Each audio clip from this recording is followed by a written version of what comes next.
सावधान हो जाए बोकारो स्टील सिटी के लोग, नहीं तो आप भी हो सकते हैं बड़े नुकसान के भागीदार। नमस्कार, डी फोकस में आपका स्वागत है। मैं हूं हिमांशु। आज बोकारो स्टील सिटी के लोगों के लिए ही नहीं, पूरे झारखंड के लोगों के लिए एक ऐसा समाचार लेके आ रहा हूं जिसे सुनने के बाद आपके रोंगटे खड़े हो जाएंगे।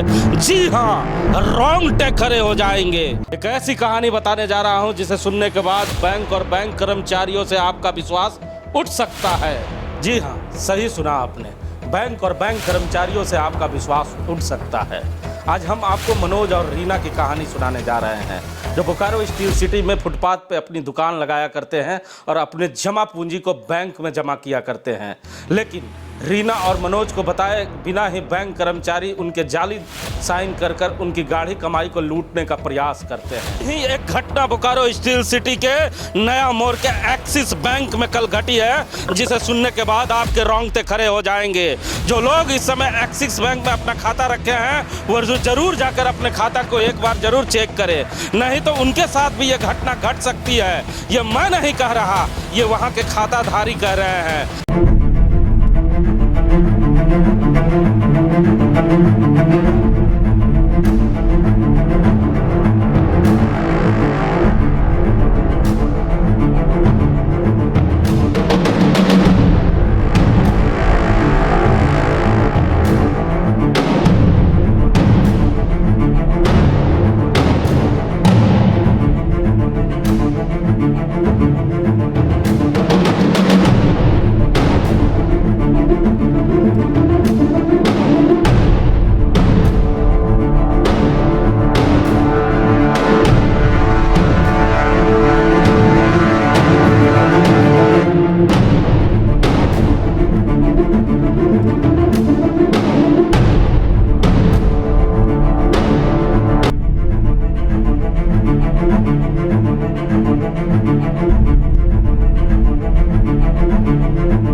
मैं समझ रहा हूं कि इस तस्वीर को देखने के बाद आपके जहन में कई सवाल होंगे, लेकिन आप चिंता ना करें। आपके एक एक सवाल के जवाब देने के लिए हमारे साथ राम नारायण शर्मा है। शर्मा जी, बहुत स्वागत है आपका। धन्यवाद। सबसे पहले बताएं हमारे दर्शकों को कि गाड़ी कमाई कैसे लुट रही है, क्या मामला है? हिमांशु जी, जैसा कि आप देख रहे हैं तस्वीर में, ये एक्सिस बैंक नया मोड़ का मामला है, जहां पर एक खाता धारक मनोज कुमार साव अपने गाढ़ी कमाई, अपनी मेहनत की कमाई इस बैंक में पूरे विश्वास के साथ इसलिए रखते हैं कि जब ज़रूरत पड़े तो वहाँ से उस पैसे को निकाल कर अपने काम कर सके, अपने ज़रूरत की चीज़ों को खरीद सके या दूसरे काम कर सके। इसी क्रम में जब अचानक से उनकी पत्नी दूसरे बैंक में लेन देन के लिए जाती है और उस बैंक से पैसे के बारे में जानकारी प्राप्त करती है, तो उसके होश उड़ जाते हैं। हिमांशु जी, जिस रीना देवी की बात कर रहे हैं, मनोज कुमार साहब की वो धर्मपत्नी है, और उनके होश उड़ जाते हैं कि ये क्या हुआ। जब दूसरा बैंक बताता है कि आपके एक्सिस बैंक वाले अकाउंट में तो पैसे हैं ही नहीं। पैसे नहीं है? नहीं है। कहाँ चले गए पैसे? बस ये इसी बात का तो उसको डर कि अचानक से मेरे बैंक में 3 लाख रुपए रखे हुए थे, वो कहाँ चले गए। अब वो दौड़ी भागी रोती हुई उसी स्थिति में दूसरे बैंक से एक्सिस बैंक पहुंचती है। पति पत्नी पहले तो पत्नी पहुंचती है दौड़ते हुए, उसके बाद पीछे पीछे पति आते हैं मनोज कुमार साहब जी, और जब बैंक में जाते हैं तो बैंक में उनके साथ एक बार फिर वही जो बैंक का रवैया होता है हिमांशु जी, टाल मटोल की जाती है। उन्हें बहुत कुछ सुनाया जाता है कि नहीं, आप ऐसा नहीं कर सकते, बैंक में ऐसे नियम है, कानून है। और ये साधारण गांव के लोग हैं, बड़ी मुश्किल से पैसे रखते हैं विश्वास के, बैंक हमें धोखा नहीं देगा। लेकिन यहाँ उसके साथ धोखा होता है, और इस धोखे को वहाँ जानने के लिए जब पहुँचती है तो भी उनके साथ धोखा पे धोखा होने लगता है। हिमांशु जी, धोखे पे धोखा होने लगता है। फिर क्या होता है? फिर इसी क्रम में जब उनके साथ बदसलूकी की जाती है तो किसी कारणवश भारतीय जनता पार्टी के पूर्व विधानसभा प्रत्याशी, भाजपा के कद्दावर नेता लक्ष्मण कुमार नायक, जिनका उसी बैंक में खाता भी है, या कुछ कारणवश वहाँ जाते हैं और वो सारा दृश्य को देखते हैं कि एक महिला के साथ बैंक के कर्मी, बैंक की एक महिला कर्मी भी उनके साथ मिसबिहेव कर रही होती है। तब उनका ध्यान कि आखिर ये हो क्या रहा है, वे वहाँ पूछने की कोशिश करते हैं और तब सच्चाई का पता चलता है कि एक्सिस बैंक द्वारा बिना किसी जानकारी के मनोज कुमार साव के अकाउंट से जाली हस्ताक्षर कर 3 लाख रुपये निकाल लिए गए 7 सितंबर की तारीख को। तो सुना आपने, 7 सितंबर के तारीख को मनोज कुमार के अकाउंट से एक्सिस बैंक के कर्मचारियों ने जाली सिग्नेचर कर कर उस पैसे को निकाल लिया। और उसके बाद क्या किया, जरा शर्मा जी से जानते हैं। पैसे को निकाला गया, दूसरे अकाउंट में भेज दिया गया कि मनोज कुमार के नाम से ही कुछ किया गया? नहीं, पैसे निकाल ले गए। उसके बाद कहा जा रहा है, जैसा कि बैंक की ओर से जानकारी उन्हें दी गई, कि आपके नाम से एक एफडी बना दिया गया है। लेकिन आप हिमांशु जी सोचिए कि बिना, आप एक कस्टमर हैं, आपको बिना कोई इन्फॉर्मेशन के क्या कोई बैंक इस तरह की घटना को अंजाम दे सकता है? ये तो पूरा 420 का मामला है हिमांशु जी। और सबसे बड़ी बात है कि इस पूरे मामले को उस खाता धारक को अविलंब आरबीआई के समक्ष रखना चाहिए, ताकि ऐसे जो बैंक है जो साधारण और शरीफ लोगों के पैसे को बिना पूछे जाली हस्ताक्षर, इससे बड़ा क्राइम क्या हो सकता है कि आपके सिग्नेचर का, नकली सिग्नेचर का हम आपके पैसे निकाल लेंगे और आपको जानकारी भी नहीं देंगे। जब कहीं पता चलेगा तब आप दौड़े दौड़े पहुंचेंगे। और अगर आप वहां पर संजोगवश भाजपा नेता नहीं पहुंचे होते तो इन परिवार के साथ क्या होता, ये आप जानते ही हैं बैंक वाले क्या करते। तो सुना आपने, इन परिवार वालों के साथ क्या होता, इन मजलूमों के साथ क्या होता। भाजपा नेता भगवान के रूप में वहां पहुंचे और उनका साथ दिया। हम भाजपा नेता लक्ष्मण नायक का भी धन्यवाद करना चाहते हैं कि इस बड़े मुद्दे को उन्होंने हमसे शेयर किया और हम तुरंत बैंक में पहुंचे और बैंक अधिकारियों से बात किया। लेकिन उस समय वहां वो मौजूद थी, वो महिला जो रो रही थी कि हमारे हक के पैसे को आपने हमसे पूछे बिना कैसे निकाल लिया। आपको सीधे उस महिला का बयान सुनाते हैं, जो महिला रो रही थी, बिलक रही थी, अपनी गाड़ी कमाई लूटने पर बता रही थी। जरा उस महिला को पहले सुनिए। कुमारी है, मेरे पति का एक्सिस बैंक में खाता है बोकारो में। वहाँ पे खाता से पैसा को निकाल लिया है, उसके हल्ला हुली किए, उसके बाद में भी पैसा रिटर्निंग भी कर दिया गया। तो कैसे पता चला आपको कि आपके खाता से पैसा गायब हो गया? हम वहाँ पे गए थे बैंक में, बैंक के बैलेंस देखने पता चला कि नहीं मेरा पैसा हट गया वहाँ से। फिर हम बैंक में आए, फिर पता कि मेरा पैसा चले गया है। मैनेजर लोग से हल्ला गुल्ला किए, स्टाफ लोग से कैसे मेरा खाता पैसा चला गया वहाँ से, तो हल्ला उल्ला किए। तो सब फिर मैनेजर लोग सब हमसे ऐसे करके बोलने लगा कि पैसा वैसा सब आ जाएगा, आपका पैसा कुछ नहीं होगा। इसके पहले भी ऐसी घटना घटी थी आप लोगों के साथ? हाँ, पहले भी एक बार हुआ था, हम लोग को पता नहीं था। क्या हुआ था? गोला में कोई ट्रांसफ़र कर दिया गया था, वहीं के स्टाफ लोग, हमको इस बारे में पता नहीं था। तो फिर बैंक गए थे आप? नहीं, अभी हमको पता चला जब इस बार घटना हुआ था। दोनों घटना आज ही पता चला? हाँ, कुछ दिन पहले ही। तो फिर बैंक मैनेजर ने क्या कहा आपको? बोला अब ऐसा नहीं होगा। तो आप लोगों ने क्या कोई कंप्लेन किया है?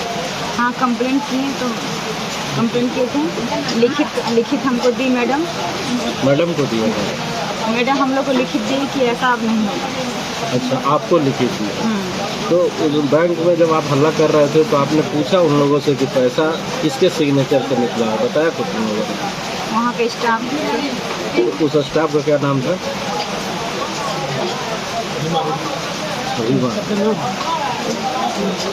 नाम तो हमको पता नहीं है। तो उस स्टाफ पर कार्रवाई करने की बात कही मैडम ने? हाँ, बोली कि हम कार्रवाई करेंगे। आप क्या चाहती हैं? हम भी चाहते हैं कार्रवाई हो, जो गलती की उसको सजा मिले। तो सुना आपने इस महिला की बयान को, ये काफी डरी हुई, सहमी हुई थी। शर्मा जी के पास चलते हैं। शर्मा जी, उस महिला ने कहा कि ये पहली घटना नहीं है, इसके पहले भी हमारे साथ एक घटना और 2 घटना घट चुकी है। तो उन्होंने बताया कि हमारे साथ 30,000 रुपया पहले भी ले लिया है। वो क्या घटना है, जरा बताया दर्शक। हिमांशु जी, इसी बैंक, एक्सिस बैंक की ही बात है। इसी बैंक से उसी ग्राहक मनोज कुमार साहब के अकाउंट से 30,000 रुपये निकाल दिए जाते हैं, इसी तरह बिना कोई जानकारी दिए। और गोला में इसी एक्सिस बैंक का एक ब्रांच होता है जहां पर ले जाके फिक्स डिपॉजिट कर दिया जाता है बिना किसी जानकारी के। और इसकी जानकारी इस जो खाता धारक है इसको कोई नहीं होती है, इन्हें बताया भी नहीं जाता कि आपके साथ चलिए कुछ अगर बात हो तो आप खाता धारक को विश्वास में लीजिए, क्योंकि विश्वास की वजह से आपके खाते बैंक में लोग आते हैं। लेकिन कोई विश्वास में लिए बिना 30,000 रुपये निकाल लिए जाता है इसी तरह, और गोला के ब्रांच में ले जाकर फिक्स डिपॉजिट कर दिया जाता है। अब जब इस मामले को लेकर ये 3 लाख रुपए की बड़ी रकम की बात को लेकर जब वहाँ पहुँचती है, तब उसको इस दूसरे बारे इसकी भी जानकारी मिलती है कि इससे पहले भी तो 30,000 मेरे अकाउंट से निकाल लिया गया। चूँकि अकाउंट जो अमाउंट छोटी थी, इस हो सकता है इसकी वजह से इन लोग ज़्यादा ध्यान नहीं दिए होंगे, लेकिन ये दूसरी परत भी वहाँ खुलती है, तब रोंगटे खड़े हो जाते हैं इस परिवार को कि कहाँ जाएं। चलिए आपको सबसे पहले मनोज कुमार का ऑडियो सुनाते हैं, जिन्होंने डी फोकस से बात किया और कहा क्या बताया उन्होंने। सबसे पहले उनका ऑडियो सुनिए आप। इसका 171 है, तो हम बोले 171 किसका है, यहाँ का है कि चास का है कि धनबाद का है। कहता आप लोग हमको उल्लू बना रहे हैं, जरा उल्लू बना। नहीं नहीं नहीं नहीं नहीं, बस हम लोग गलती हो गया बोलने में, तो 3 लाख आपका यही फिक्स हो गया है। तो हम बोले कि यार तुम लोग इस तरह करता है, बोलता भी नहीं है और हमको उल्लू बना रहा है। नहीं हो हमको चाह रहा है तो मेरा अकाउंट क्लोज कर दीजिए, हमको दे दीजिए। वैसे कोई अपना हम दूसरे जगह खाता खोल लेंगे, स्विगी जोमेटो 2 दिन माल नहीं देंगे। इस तरह इन लोग शुरू से खेल खेला था। फिर आपका 7 तारीख को पैसा कटा और 7 तारीख को ही रिटर्न दिखा रहा है आपका थी में। हाँ, फिर तोड़ दिया। तो थोड़ा मान लीजिए फिक्स तोड़ा, तो फिर 7 तारीख का डेट पर कैसे चला गया? हाँ, 7 तारीख को तोड़िए। जब हम शाम को गए ना, हमारा ICICI बैंक खोला। हाँ, हमारा ICICI बैंक खोला गए तो हमको बोले हमको पैसा की जरूरत है, तो मथी भाई पैसा हमको चाहिए अर्जेंट। तब बोला ठीक है तू घर जा, टूट जाएगा पैसा। तब हमको फिर घर आया तो पैसा टूट गया, अकाउंट में आ गया। तो फिर हम जाकर वहाँ पर डालने पैसा। तो हम इतना जानना चाहते थे सर कि ये पैसा मेरा पैसा को कौन इस्तेमाल करता है, हम तो उस चीज पे इंक्वायरी करेंगे ना सर। हाँ, आप मेरा पैसा को बार बार छू रहे हैं, टच कर रहे हैं, हम बैंक में रखे हैं, बैंक में। इसके पहले जो 20,000 रुपया आपका फिक्स किया था, वो कौन किया था? वो कोई यादव करके लड़का नाम है, जो एक्सिस बैंक में काम करता है, वो कर रहा था, वो अथी में गोला ब्रांच में। तो वो आपका कर दिया था, तो वो पैसा कहाँ है 20,000? वो FDA छोड़िए दिए, उसको छोड़ दिए। मतलब गोला में है? हाँ, गोले में। वो आपसे पूछे बिना? हमसे पूछे बिना। तो सुना आपने मनोज कुमार के ऑडियो को। शर्मा जी हमारे साथ है। शर्मा जी, जब हमें सूचना मिली, आप भी हमारे साथ बैंक गए थे, बैंक मैनेजर का पहला रिएक्शन क्या था और दूसरा रिएक्शन क्या था जब उन्होंने हमारा परिचय जाना उसके बाद? जी हिमांशु, जैसे हम लोग साधारण तरीके से एक पत्रकार की हैसियत से गए, चूँकि हम लोग को इन्फॉर्म किया गया था कि ऐसी घटना इस बैंक से घटी है। जिसके बाद हम लोग पहुँचे तो उन्हें लगा कि ऐसे ही कोई कस्टमर होंगे या कुछ हो गए। उन्होंने जो एक अधिकारी का रुतबा होता है वो दिखाने की पहले कोशिश की कि आप लोग कौन है, क्या है। उसके बाद बताया गया हमारी तरफ से, तब उनको पता चला कि मामला अब सीरियस हो चुका है, गंभीर हो चुका है। और उसके बाद वही जो अधिकारियों की मिन्नतें शुरू हो जाती है कि नहीं ये थोड़ा सा देख लिया जाए, हमने कोई गलती नहीं है। लेकिन इससे बड़ी गलती क्या हो सकती है हिमांशु जी?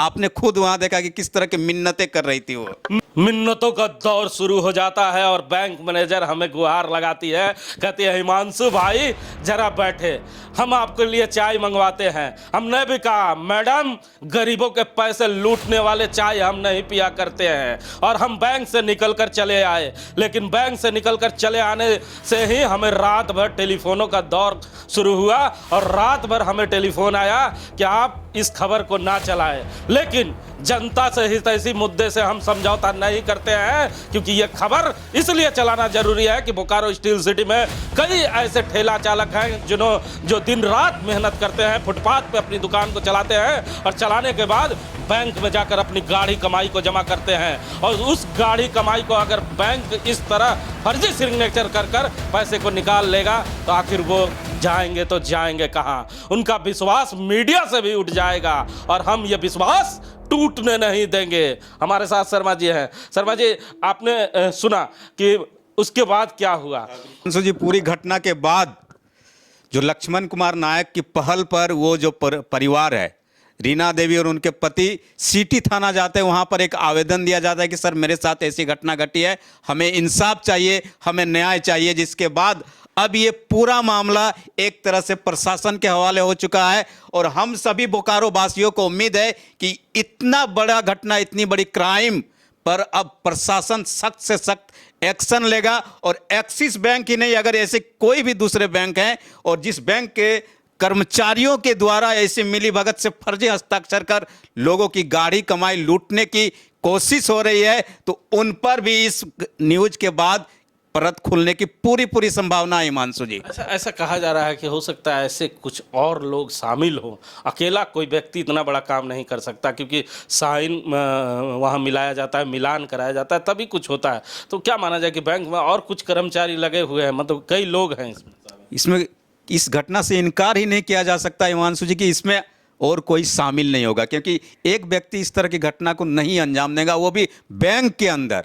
बैंक के बाहर आप चलिए थोड़ी सी इधर उधर हो सकते हैं, बैंक के अंदर तो संभव ही नहीं है कि कोई पर्सनल या प्रॉपर व्यक्ति इस तरह की घटना को अंजाम देता है। यानी एक तरह से कहिए कि ये एक बड़ा नेक्सस की तरह काम कर रहा है, और जो सीधे कस्टमर्स होते हैं, शरीफ कस्टमर होते हैं, जो शराफत से अपने पैसे डाल देते हैं बैंक में, पूछने भी नहीं जाते हैं कि सर मेरा अकाउंट में कितना अमाउंट रह गया, खाता में तो ऐसे चढ़ाया ही नहीं जाता। हिमांशु आजकल देखते हैं हिमांशु जी, आप लेके जाइए अकाउंट, बोलेगा अभी ये नहीं है, लिंक नहीं है, आपको चढ़ाएगा ही नहीं जी। और इस तरह से लगातार बड़ी घटनाएं घट सकती है बोकारो में, इसलिए सावधान होने की सख्त जरूरत है। तो सुना आपने, सावधान होने की सख्त आवश्यकता है आपको। लेकिन एक प्रश्न जरूर पूछना चाहूँगा आपसे कि अब ये मामला जिला प्रशासन के अंदर चला गया है, लेकिन बैंक लूटने वाले लुटेरे को सरेआम गोली मार दी जाती है, लेकिन बैंक के अंदर बैठे लुटेरों के साथ आखिर क्या होगा?